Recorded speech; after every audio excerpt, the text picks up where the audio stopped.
mumbling. Real quick, so if your parents, that's the reason we had to get rid of the kids early. If your parents and your kids aren't on our Christmas list, Miss Jerry is downstairs with them. That sucks. So, can you do it today? Karen. So Miss Karen will meet you. She's sitting right there. Raise your hand. Raise your hand. She's next to John. If your kids aren't on our list, meaning we haven't contacted you, would you see her? Because we need them on the list. And we need them on the list today. Those who just picked up tags, we're actually wrapping those presents a week from Wednesday. That's crazy. Crazy. It's December the 11th, right? Yeah, December the 11th, whatever that Wednesday is. And then a week from next Sunday is Santa's Village. That's it. And then you're 10 days from Christmas. Does anybody feel like it's way faster this year than normal? Okay, good. It's not just me. It's crazy.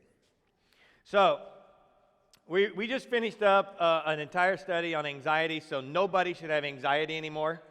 Yeah, I mean, you're all cured, right? So, I mean, I got a lot of calls from therapists mad because they're no longer in business because you all don't need them anymore.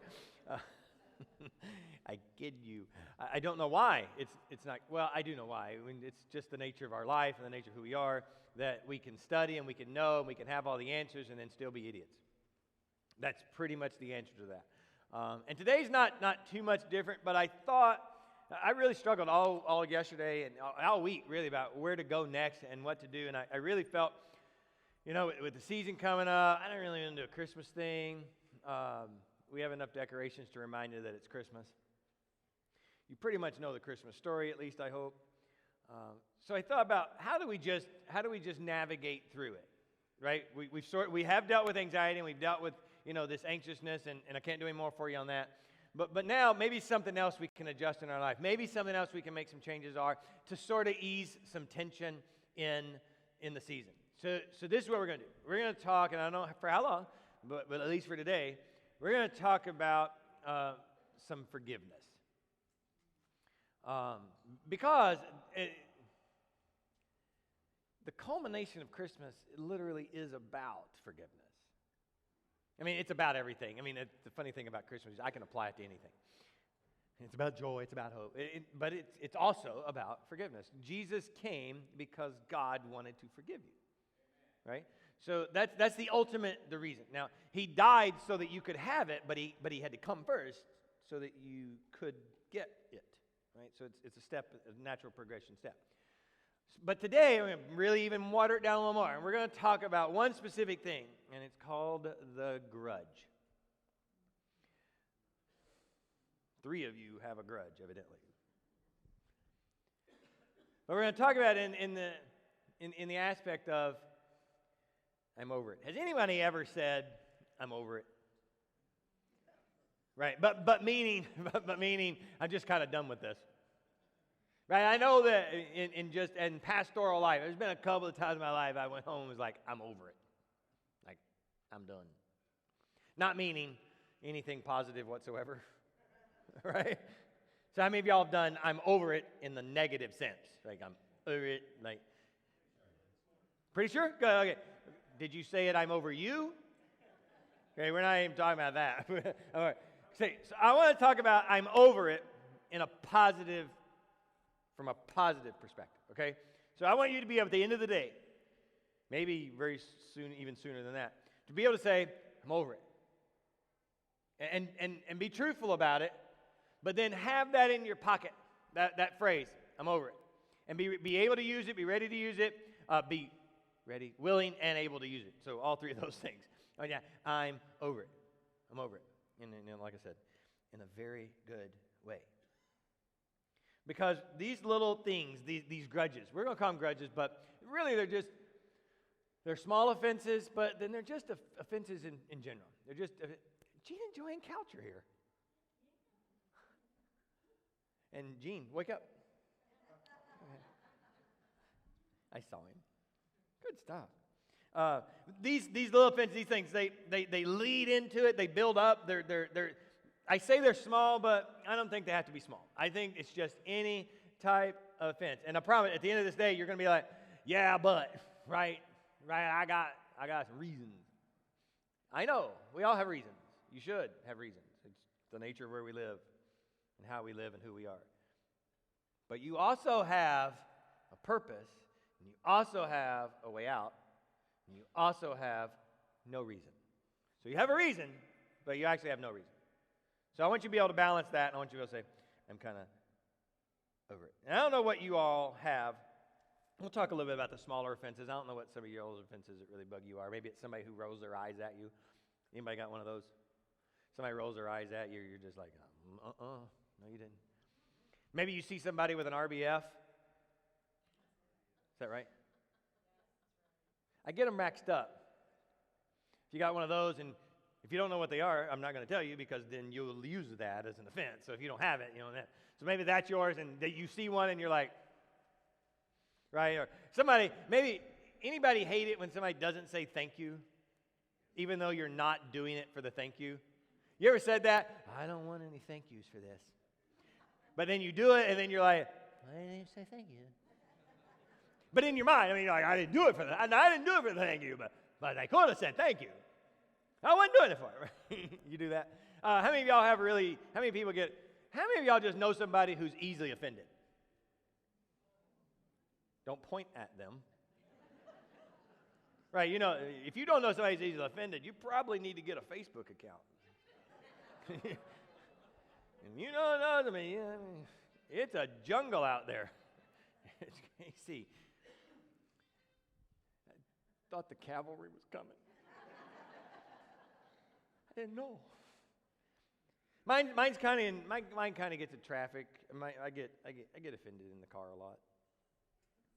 People do stupid stuff. People just don't know how to drive. My kids will tell you I don't know how to drive.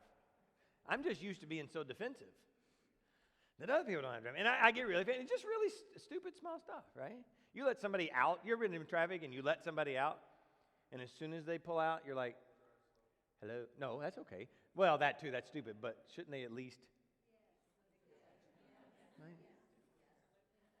Right? I don't like the middle finger, but do that. Whatever. Yeah, they're just telling me I'm number one, or going to heaven, and one or the other. But that's one of mine too, right? Sharon's really good about that. When if somebody else lets us out, she'll reach over me like Forrest Gumper. Right? Make sure they see us, right? But that's me. So there's little things, and they're stupid. A lot of those are stupid, but then they get progressively bigger. Things that people do that really get under your skin. That's an offense. And then you sort of hold on to it, and then it becomes the grudge, and then that grudge becomes and turns into some bitterness and some anger and all kinds of just crap. It does.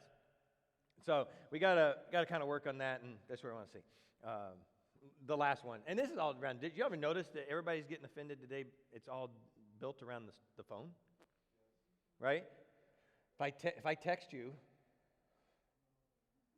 I expect you to text me back, especially if you have read receipts on. If you don't want me to know you read the message, just turn the read receipts off. Or if you're dumb enough to start to type and give me the bubbles, and then stop typing,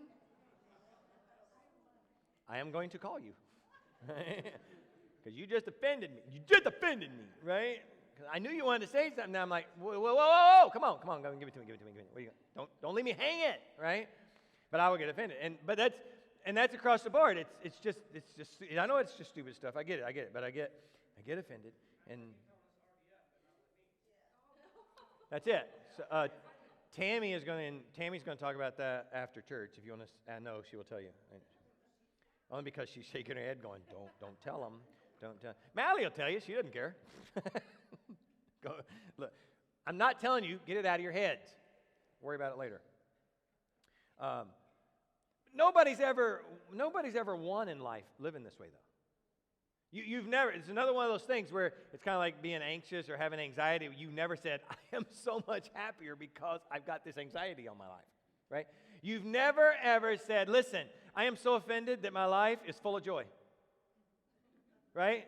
This person made me so offended, I've never been happier, right? I've got so much of this just building up that I don't know how to contain my happiness and my joy. You've never done that. You'll never win at life with this in your life. That's just the truth. It cannot exist together.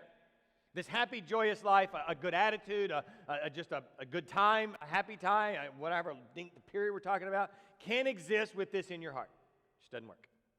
I challenge you to try it.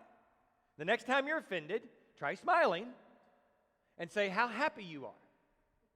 You can't because it consumes you. It becomes all you talk about, becomes all you think about for a little while, that's when it's on the top, and then it'll fester later, but it's still there. It's no matter what, something will trigger your remembrance of what happened, and you'll be like, oh, it reminds me. Try it next time it happens, and then go, I'm so happy. Just can't do it. So, look at Proverbs 19, verse 11. We're going a little bit of an intro, and we'll kick it going. Remember this before we read that. Your life is too short and your calling is too great to be offended by something. Your life is too short, your calling is too great to be offended by something. Even if in your mind it's worth it. Even if in your mind it's worth it. Say that phrase, it's your life is too short, your calling is too great to be offended by something. Look at Proverbs 19. It says, we're going to come back to this verse at the end too. Because I want to read. A person's wisdom yields patience. Now, wisdom, where does wisdom come from? Say it louder, Connie. Yeah, that's right. You're not born with wisdom. If you're giving people credit for being wise, and you're just talking about in their earthly business dealings or whatever, as a wise man, that's not what we're talking about. We're talking about the wisdom that only comes from God, because patience, I don't know if you ever prayed for that or not, can only come from God, right? So does wisdom. Wisdom can only come from God. So a person's wisdom yields patience. So to get this wisdom and to get patience, you're going to have to be tuned in and know where it comes from. God. It is to one's glory. That is not what that verse is supposed to say, is it? To overlook an offense. I thought it said it's to no one's glory. Anyway, the purpose of that is this honors God, bottom line. Okay? This wisdom that yields patience honors God. You cannot have offense if you're patient. Those two don't exist either. If you're patient with people, you don't get offended. This offendedness comes from all sorts of stuff that we're going to kind of look. But look, to overlook, say the word, overlook. When I say the word, typically right after that, you're going to actually say the word. Say the word overlook. Okay, so overlook. What? Overlook. You mean ignore? Nope. Absolutely not. Absolutely not. We're not talking about some passive silliness. This is an actual, I'm over it. Overlook. It literally means, in the original language, look over. Funny, right? It is to your wisdom, meaning it is godly to look over an offense. To look over it. Why do I care? Why do I care? Well, there's lots of things. But more importantly, this honors God. And here we are, living a Christian life, walking around going, I exist to honor God. And then we find out ways to honor God, and then go, but not like that. And we don't say it, but our lives just exhibit it. I was listening. I listened to a lot of sermons throughout the week, mostly to get ideas. But there was this one about shadows. And it talks about how you cast your shadow, right? And you cast a shadow onto people. Doesn't have to be bad. But it's sort of our purpose in life is to cast the shadow of Christ onto the world. Or onto other people, or just people around us, people that are close to us. And y'all saw a post I put this week about, how you talk to kids, and that's an old post, but it's the same thing. It's the shadow that we put on people. What are they going to see? So here we are, and God's like, this is what honors me. This is the shadow that I would have you cast. Okay, so this shadow would look like me. This is how you can look like me, how you can honor me. This is the shadow you can cast. You can look over this stuff. Notice he doesn't say, most people preach this, or most people talk about this as small stuff. Don't let the small stuff. He doesn't give you an out. It just says an offense. Yeah, but you don't know about how bad this one is. You don't know how often this one's been going on. You don't know. You don't know. I know. Trust me, I know. Everybody knows. Some are great, some are small, but everybody's had them all. Holy crap, I just did that. Kanye ain't got nothing on me. And I've been a Christian longer. I hope somebody wrote that down. I'm going to need it later. But it's true. We all are sharing this. We all have these things that happen, and God's not saying the small ones, don't worry about those. Look over at those. When you get to a big one, yeah, you can be an idiot. I don't care. No, absolutely. You treat people horribly when they deserve it. Yes. I'm talking about the small things. That's how he's saying. And the promise for the Christian, like, this sucks. For a person walking around this planet, I hate this part. I hate this part so much that I don't do it. You're probably the same way. You hate the fact that you don't, that you're not supposed to get offended by certain things, and so you just get offended by them and call it okay, and then yell grace. That's me. But that doesn't cast a very good shadow until they look at me and see that I have grace, of course. Anybody, how many of y'all have screwed up this week? Okay, I only want to talk to y'all. The rest of you are dismissed. Yeah, see, so that shadow you cast when you screwed up, we call it sin, whatever. You casted that shadow, and that was horrible, and that sucks. And yes, you're responsible for that. Yes, you ought to feel bad. Absolutely, positively. But you're not condemned for it. That's good. So that shadow got cast. And then you realize the grace of it, and you made amends, or whatever that was, and then you cast an even better shadow over that. Problem. Not all of us go back and fix the first shadow. We just walk around with our offendedness. And that shadow just permeates our life. And the other shadow doesn't get drawn in.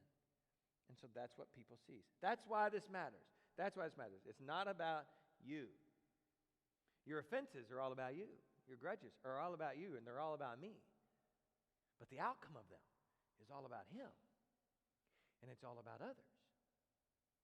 And that's where we're supposed to be thinking. That's where we're supposed. You ever notice that when you start thinking about yourself, your life starts to fall apart? I mean, the world teaches you look out for number one. I get that, but it starts to fall apart. As soon as you start thinking about yourself, nobody else likes you. Right? I mean, I'm so humble, I like to think about myself so much. Nobody likes that. So when you start bringing all this into yourself, and you keep on to these offenses, and you hold on to these grudges, and it's all about you and what they did to you, and you're going to take care of yourself and all that stuff, nobody cares, and nobody likes you. So your shadow has just lost all of its ability and authority. It's the fix of those. It's the outcome. So how do we do it? How do we grow past? How do you look over? Because it's one thing to say, fine, I'll just stop caring. I'll just let people treat me like crap.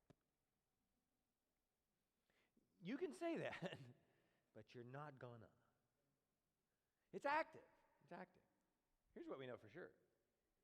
There is a gap between the action that is causing this offense and your reaction. There's a microsecond. We'll call it a micro gap, if you will. Someone does something, gap, your reaction. Right? It's not instantaneous. It's not at side by side. You're not reacting at the same time somebody's acting. That would be dumb. So there has to be a gap. No matter how big the gap is, they do, then you do. You do, then they do. Whatever. But the gap is where the gap's where you got to focus. You can't control their action. Some of us will argue that you can't control your reaction, but you can control the gap. You actively have to choose what goes in the gap. How do you do it? That's where you start. That's where you're going to overlook it, is right there in the gap. You're going to stand in the gap. Where's the gap? Well, first let's figure out what the enemy wants you to put in the gap. Because if we can find out where the bad stuff's coming from, remember where the bad stuff's coming from, it's a little easier to replace it, right?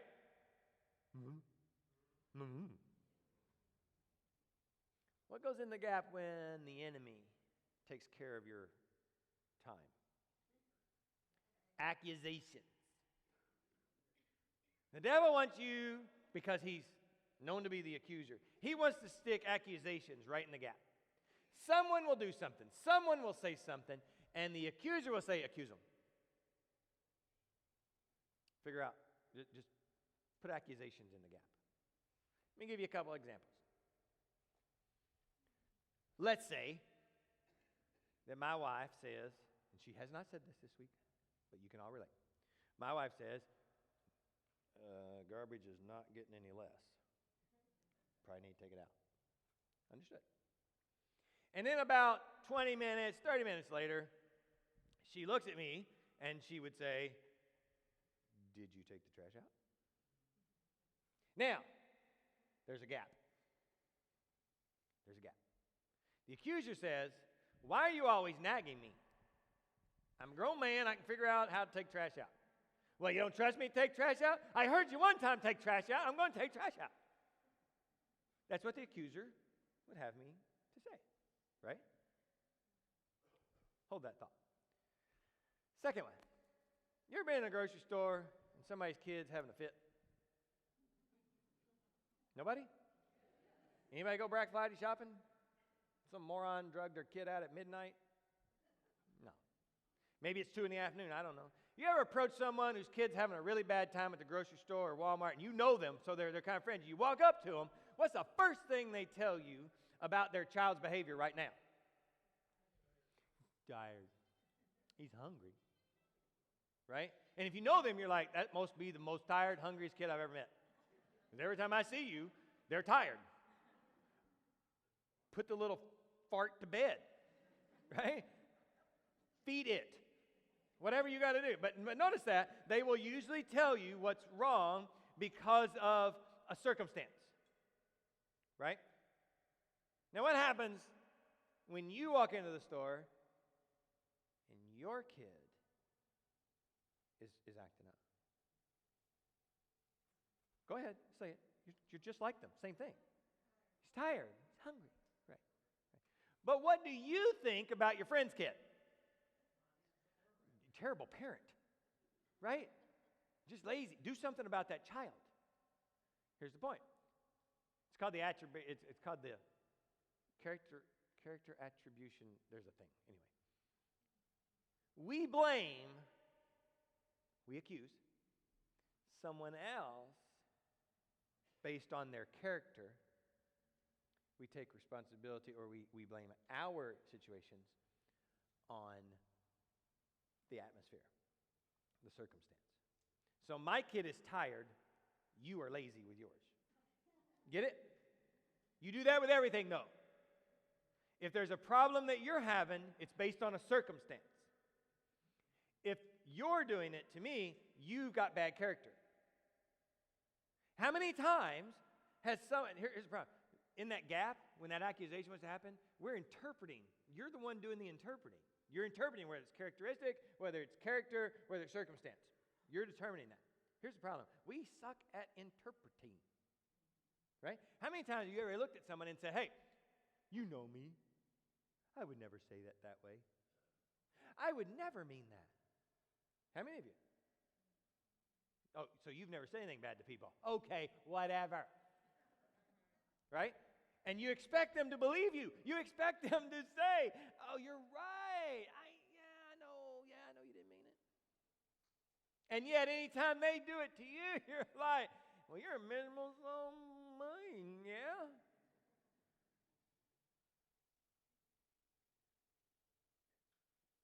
Circumstance versus character. The accuser wants you to make sure that you fill that gap with an accusation. Okay, so there's the enemy, and that's what he wants. What do you think God wants you to stick in that gap? This is an easy one, really. I mean, it's like Church 101. Oh, grace would be good. Forgiveness would be good. But that's just what you get to. But there's an application, because you don't just automatically forgive. Don't kid yourself. Do not kid yourself. Oh, I forgive you. You're lying. I forgive you for lying, but you're lying. Grace, yeah, but you can't apply that either, because that you just don't have the ability. Patience would be awesome, and wisdom leads to that. It leads to that. Jesus, good answer. It's awesome, and that's winner, chicken dinner. We'll give you that one. But the word, his character that goes in there is love. The only one that works is love. Try to put anything else in the gap besides love and see how far it gets you with looking over an offense. Now, if you do not want to look over the offense, if you want to feel offended, promise you can get it. You will get what you're looking for. 5 minutes after you leave here. You may have already been offended already. I don't know. Love is the only thing you can apply in the gap that keeps you or makes you, allows you to overlook the offense. It's it. Back to the trash can story. I promise this did not actually happen, okay? I mean, it's probably happened before, but it didn't happen this week. Why is she always nagging me? Does she not know? Or I can say, maybe she's just curious, wants to know the trash out. She got some more stuff to throw away. I mean, I can do that, right? That's me choosing to put in the gap what I want to put in the gap. Even if she actually is watching. Wow, it's dark back there. No. No matter what it is, you get to choose. No matter what the actual truth of the reason behind the other side of this, no matter what it is, it does not matter. You still get to choose what you put in the middle. You still get to choose love. Did you know that you can actually love someone to the point that you don't get offended by anything they say or do if you fill the gap with love? If you decide to just say, I'm over it already. But you have to pre-choose. Listen, without this is what causes marriages to screw up. This is what makes rubs in relationships. This gap where you choose to not put love in the middle overall. To just, here's a gap, throw it in, and I'm going to not be offended by it. This practice you can do. This practice you can choose to do no matter who it is. The next time you're reading something on Facebook and decide that someone who may or may not even exist, actually, and you decide that they've offended you, choose to love them instead. You don't have to do anything to make yourself love. You don't have to do anything to show it. You just simply have to have something in your heart that says, love. I'm going to choose love right now. And you can let it go. You don't have to say, oh, I love them. Now how I got to show it. Now how I got to prove it. Just, I choose love. And the love will allow you to not even exist in the offensive state. Just overlook. Did you actually know it is physically possible to scroll past something? Who knew? You do not have to react to everything that comes into your news feed, especially when it's probably not even news. You do not have to, at any point, get offended by anything you read. That is the dumbest thing I've ever seen. I know people who won't watch movies because there's an actor in it who happens to be a different political party than they like. How far down that rabbit trail did you have to go to get offended? I mean, silly. Just silly. We boycott stuff because of offenses. And look at the shadows we're casting. Look at the shadows we throw. Over family, over friends, over the war, over culture. Oh, no, you're offended, I'm offended. We're all offended. Of course we're offended. And as a Christian, we got to get over it. Not in the sad way. over it. Over it. Rise above it. Be bigger than it, I should say.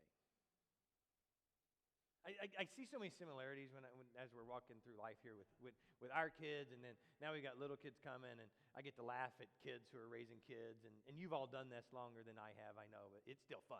Right? I'm enjoying it. But the similarities between, I remember, and then when my parents raising me, I can remember coming home and having a problem, right? You ever had a kid sit down with you and you'd be like, let me tell you. Right? And it's this big, and you're like, okay, but you need to get over it.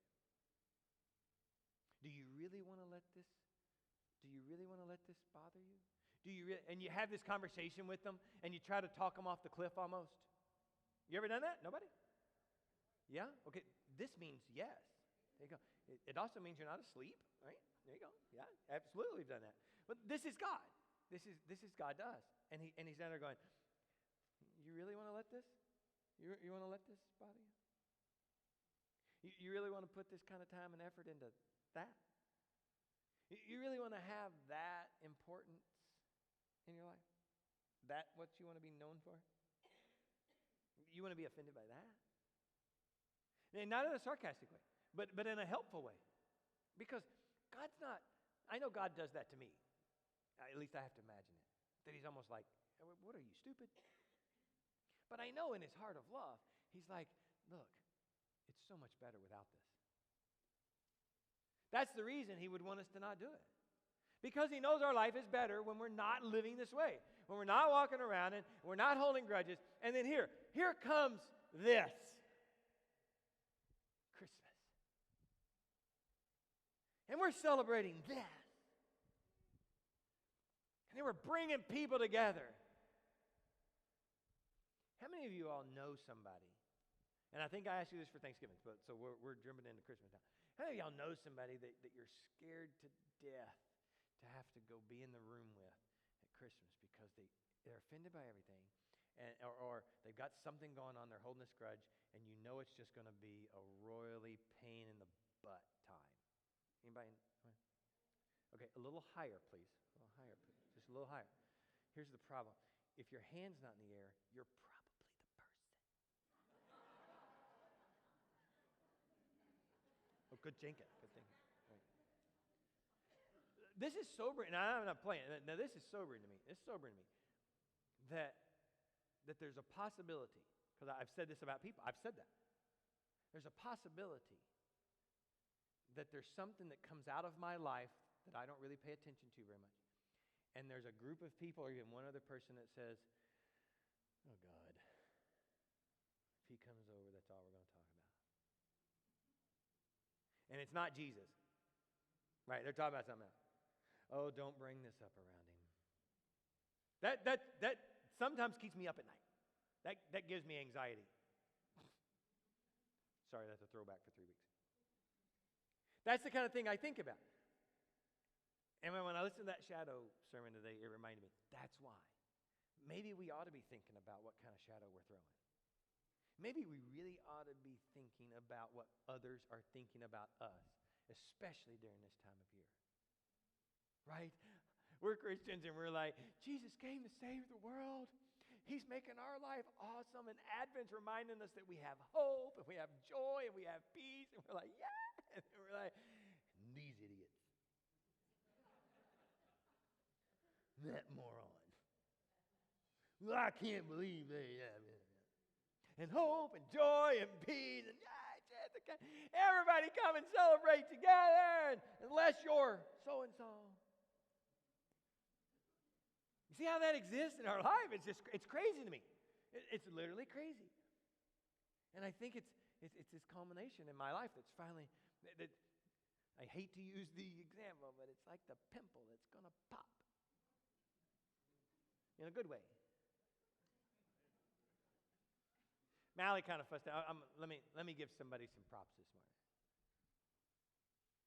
When I think about the best way to overlook or to get over,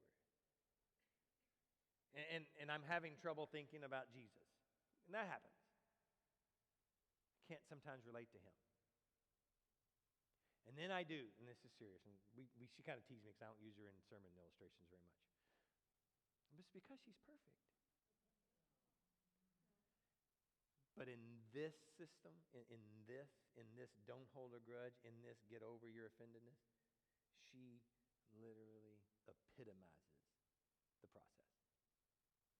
If you want to learn anything from a 18-year-old, you want to learn something from an 18-year-old? Ask her. I've seen people royally screw her over. Bad ways. I've seen people say things to her. I've even seen church people say stupid stuff to her. And she has this amazing ability to go, right? You still got to have the, it hurts. I'm over it. I'm up over it. And I look at her, and I'm being dead serious. I look at her, how you do that? That one's hard. So I know it's possible. And I know the process. And I know what's on the other side. I know that God's telling me it's a better life. Now I've just got to work on this gap. I've got to work on the love that exists because of what Jesus did. I mean, if I'm going to use it as a Christmas reminder, fine. I got to remember what Jesus did to offer me this forgiveness that I can then apply in this gap using love so that I can get over stuff. Okay. It is good news. And I'm wondering, so I'm going to leave you, let's leave it. So I'm just going to wonder. Sometimes I have to take the negative approach. What are you going to have this week that you're going to say is more important to be offended by than to apply the love of Christ to? What are you gonna find? Because you're gonna be approached with it. You're gonna have the option. Some of us a lot sooner than later.